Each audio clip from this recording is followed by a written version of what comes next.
what happened during the Salem witch trials? Alright, so the Salem witch trials were a series of hearings and prosecutions that took place in colonial Massachusetts between 1692 and 1693, and they were a part of a larger movement in early modern history where there was just like a ton of witch hysteria going on in Europe and in America. So in Salem, Massachusetts, a group of young women started having these fits where they were screaming, they were convulsing, and at first it was just like 1 or 2 girls, but then more and more started to have these fits, and they all started accusing each other of being witches. And so this really got the town's attention and also the attention of the Puritan leaders, and they started holding these hearings to figure out who was doing this, what was causing this, and they basically decided that, okay, well, it must be witches, and so they started to arrest people and to put them on trial for being witches. Now, the thing about the Salem witch trials is that even though these were legal proceedings, they were very unfair. Like the legal system that they had in place at the time was designed for property crimes. So like stealing or,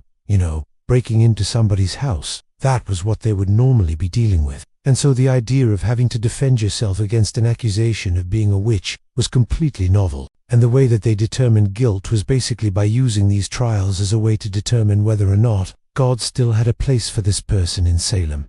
So they would ask these questions, and if the person being questioned invoked their right to remain silent, then that was taken as an admission of guilt. Also, the judges that were overseeing these trials were not trained judges. They were just like regular and so they had these strong religious beliefs that they brought with them into the courtroom. And so over the course of these trials, they basically came up with a set of rules about how to identify a witch. And if you fit any of these categories, then you were probably a witch. So if you were a woman, if you were poor, if you were of a lower social status, if you had no husband, like you were a widow, or if you were black, then you were probably a witch.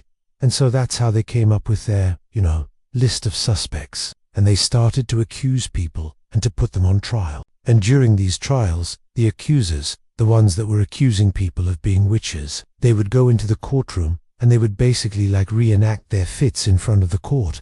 And this was enough evidence to convict people. Like they didn't need any other evidence. They would just watch these girls have their fits, and then they would be like, yeah, that's a witch. Anyway, over the course of these 2 years, they had 150 people in jail. They executed 20 people by burning them at the stake. And then after that, they were like, maybe we went a little too far here. This isn't really working out for us. Let's end this. But yeah, that's what happened during the Salem witch trials.